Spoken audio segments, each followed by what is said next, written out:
Really step on that court in a game situation, first event in a long journey. How did you process it all, and what did it mean to you? Oh man, well it was exciting just to get started, just because it's just been long awaited. We've been putting this thing together for past year, ups and downs, and I think it's only fair to admit that when we committed here, we didn't know what we were getting ourselves into. First time we came here, now that we have everybody, a full collective group, and I'm just excited just to continue to grow and build. It's not just me. I'm grateful that I get to share the floor with just so many other great players. Good players with high IQs, and it's just so different here. I love it. Tom Dowd, BrooklynNets.com. Hey, Kyrie, opening up last night, you got Spencer, you got Kevin out there. So three guys really highly capable of operating as a lead guard. How is the fit and the flow between you guys? And how dangerous does it make you to have those three creators out there, even if it's Karras instead of Spencer? Can you repeat that one more time? I'm sorry.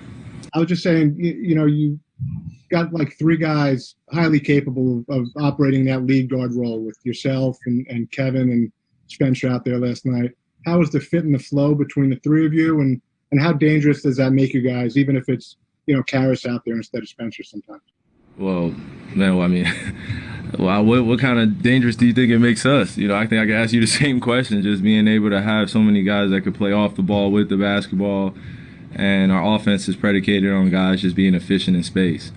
Some of us don't necessarily have the target of shooters, catch and shoot, and we're kind of one-on-one guards, sort of say we can get our own shots. Guys can do so many things intangibly with the game, but when you have Karras, myself, Spence, and KD out there, just that four, alone in one group, it's hard to match up. We see mismatches all over the floor. And then you add in kind of the versatility of the other guards that we have that can play multiple positions, with Tyler Johnson coming off the bench, being able to play, defense and being able to play that lead guard. We got Chioza, who's a great backup as well. Guys were showing great things in camp, and we just want that to translate into the season so we could just plug in guys whenever we deem fit, or Coach Nash can plug in guys. Greg Logan, Newsday. Kyrie, you guys have overcome a lot of obstacles to get to this point, just to get to here. And now you have a season with COVID in front of you. You have a short training camp. Can you just describe the difficulty of pulling this all together in such a short time frame? Man, well, like I always say, whether I'm on, kind of my platform or anywhere else, it's just prayers out to everyone's families first and foremost. It's such a sensitive time in history. 2020 has not been friendly to everyone. It's been filled with challenges, and life has come into play. So I'm just grateful to be sitting here with you guys. But in terms of what's reflected in terms of how I felt coming into this, especially this environment, back to work, you don't want to take any day for granted. You want to be able to come in and be happy, be secure, and feel protected. And the guys here have been able to make me feel like that. And it's taken quite a few risks on my end to be able to secure this space for me. But that's all that matters, is what's going on in this locker room, what's going on out there in the court, and how can we continue to build and grow. So the difficulty is just, it's there. It's life. It's COVID. We can't do much about it, but I well wish everyone's families, and we're here to play basketball and perform and put on for our families. Brian Lewis, New York Post. Hey, Kai, how you doing? This is twofold. One, obviously you were happy to be out there, period, and happy with all your teammates. But 10 months away for you and 18 months for KD. Just how did it feel for the two of you guys to be out there together finally and healthy and playing the way you were? And the second part, you mentioned your platform. I'm just curious, was there anything that was, and you said it vaguely, but was there anything specific that was either, written, reported, vlogged, or whatever, that maybe you felt some kind of way about, that you had to step back for a while and before you would talk to us? Well, like I said, the focus is on what's going on in the task here, my job. And I wanted to make sure that was clear. There are no distractions. Nothing about dispelling anything. Nothing about going back and forth. Nothing about calling out one person or another. Not even to refer to you guys as pawns, you know what I mean, or media. It's just really how I felt about the mistreatment of certain artists when we get to a certain platform, of when we make decisions within our lives, to have full control and ownership.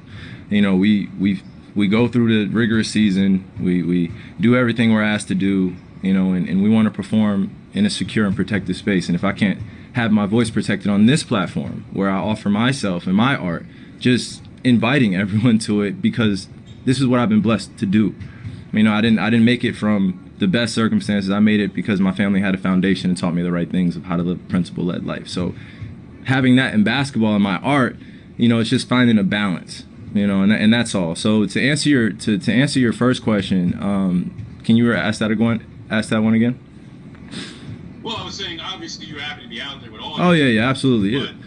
No, 10 months for you, 18 months KD, the two of you together playing like what you did. Well, it's not the first time I've had a significant injury. You know, I've been out a long period of time, so I've had to build myself back up quite a few times in my career. You know, getting hit down in the 2015 finals with my fractured kneecap, and then, you know, just having minor injuries and couldn't really avoid the injury bug, just being able to play a high level for a consistent amount of time. And, you know, it was very disappointing. You know, having disappointing seasons the last few years hasn't necessarily been the best reflection that I wanted to put out, but, you know, it's a different show, it's a different stage, and it's a new beginning in terms of what we're building and moving forward with the pieces we have here. And that includes 7-Eleven, so get to know us. Alex Schiffer, The Athletic. Hey, Kyrie. I got a two-parter for you. Obviously, you had surgery in February. I guess at what point this year did your shoulder start to feel back to normal and you felt like you could do everything you usually do? And then just what have your impressions been of Steve as a coach?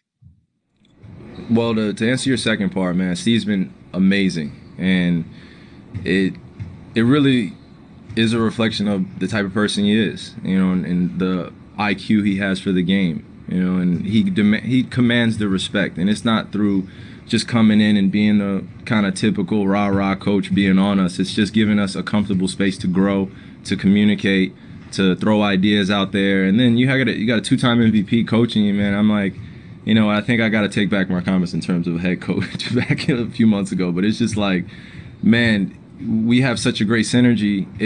Everyone feels like we're coaching one another to be better. So I'm grateful for that. And then your first question? Andrews, ESPN. I'm sorry, he had the first part of the question as well. What did you say again? Yeah, just that you had surgery in February on your shoulder. I guess just what point this summer and the fall, I guess, did you feel fully back to normal? Man, or are you still feeling back to normal? Yeah. Well, after any surgery, you got, like I said, you have to build yourself kind of to another place. You can't necessarily do all of the same things, but you can make some minor tweaks in your game to be able to still perform, you know, with a shoulder that's just been repaired. So, like I said, I don't make any excuses before I go out there on the court. I put in the work. I'm just going to let it speak for itself. Back to Malika, ESPN. Hi, Kyrie. First, I was wondering if yesterday I noticed that everyone was introduced as from their college and you were introduced as from New Jersey. Was that something that you wanted as you're kind of getting started in your Nets career? Well, I'm glad you caught that, Malika. It was just right before the game. I just wanted to kind of hear it out, West Orange, New Jersey, to hear it, and I was grateful that our announcer, he's the same announcer that was with us in Cleveland, so we have a great rapport. And I just wanted to be a great representative of my state, you know. But I think it'll flip back and forth. I'm grateful to represent Duke as well, Duke University, you know. So.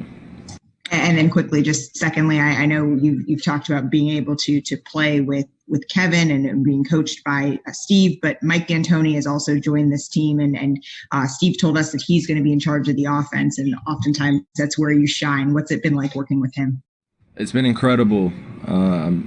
I'm grateful. Like I said, I'm going to keep saying this grateful word, but I really want to make that standard, is that it coming in with D'Antoni, with Amari Stoudemire, you know, with Royale Ivy, you know, with our collection of coaches, Jordan Ottman, you know, I want to mention all the coaches. They as a group have been able to guide us to come together as men in the locker room and then be able to communicate with them.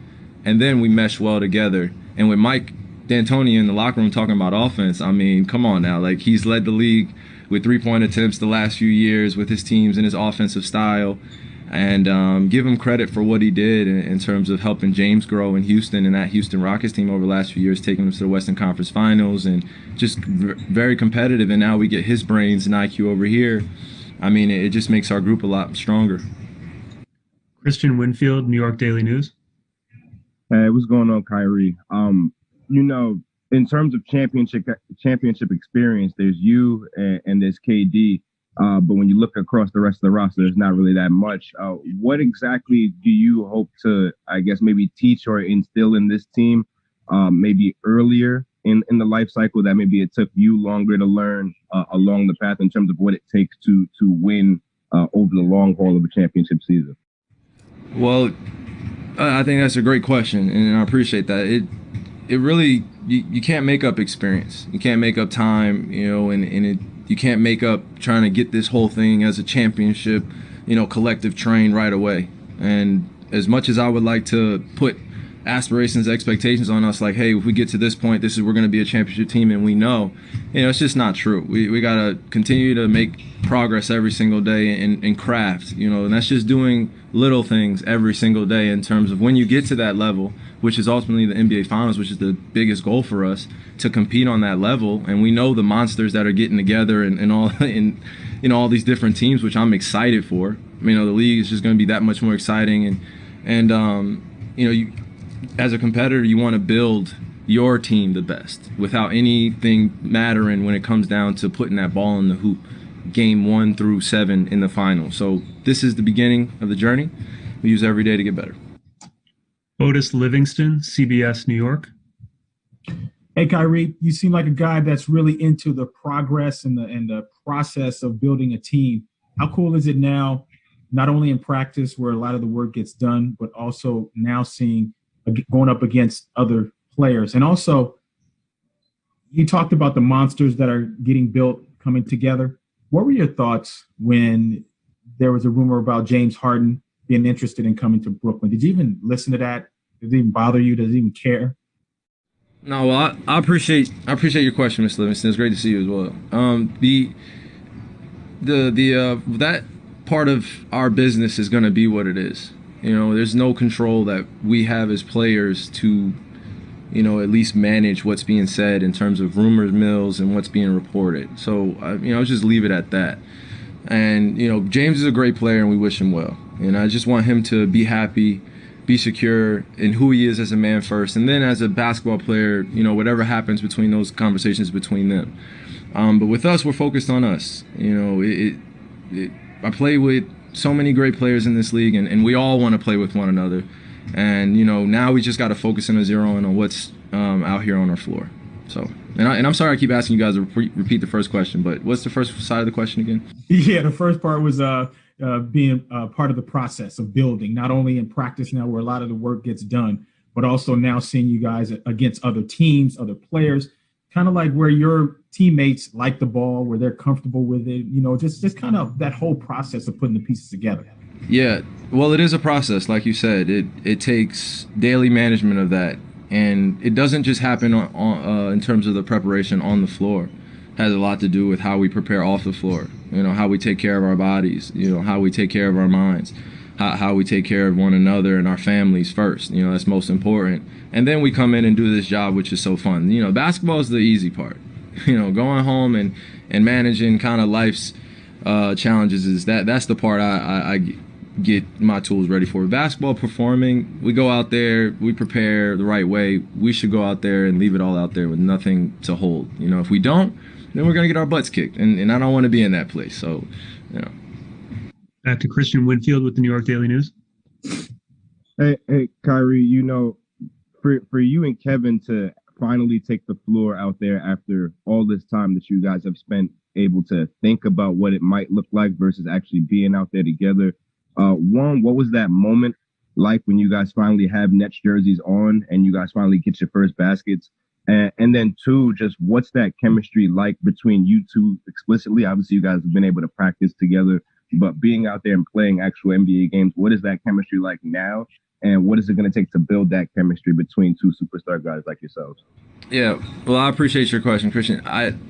To be honest with you, I don't want to take away from, what makes me and Kay special, because I really want to implement, this group is what makes us even more special. And they follow, I don't even say follow, they're alongside of us for this journey to aid us in our goals. And yeah, me and Kay, we have a great relationship, as you can see on Sitting with Kai that I did on my platform. We have a great relationship, but our synergy carries over to everyone else, and we allow each other to teach, to learn, just do it every single day. And when I first, became close with Kev, it was just built on that.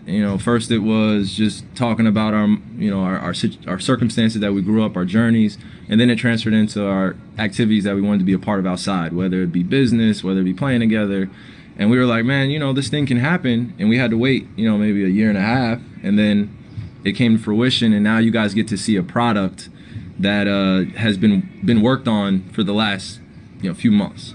So we do things to just continue to be closer as brothers, but as well as keep everyone else engaged with us, because our greatness is even better together than just alone, which is why we're together. Last question for Kai, Michael Grady with the S Network. Kyrie, you talked about the importance of the work you put in when nobody's looking. How important were those workouts in Los Angeles? Well, I mean, everyone knows about the workouts in Los Angeles. So, I think I even caught Shams try to sneak into one of our workouts. So it was pretty funny while we were out there getting some work in. And we had so many other professionals come in and play with us, other great, ballers, they're just ballers that were testing their skills against us. And when you're the best of the best, you want that. You want to see who's out there in the summertime, who's working on their games, what kind of cues can you get for the regular season, just to be able to lock in and hold those things. And I got a little bit of move on that one in that pickup game on him. And so keep it in and just see what worked out there. We had different guys out there, myself, Spence, Karis, DJ, Tori, and Kay, and everyone else was staying home for COVID, but we had a pretty core group. My 5, you bring your 5. So we had a few different teams pull up on us, and then that's the way basketball is supposed to be played. I go get my 5, you go get your 5. Let's see who's better for that day. Let's play some summer pickup basketball, have some fun. Thanks, Kai. Appreciate your time. Peace. Thank you.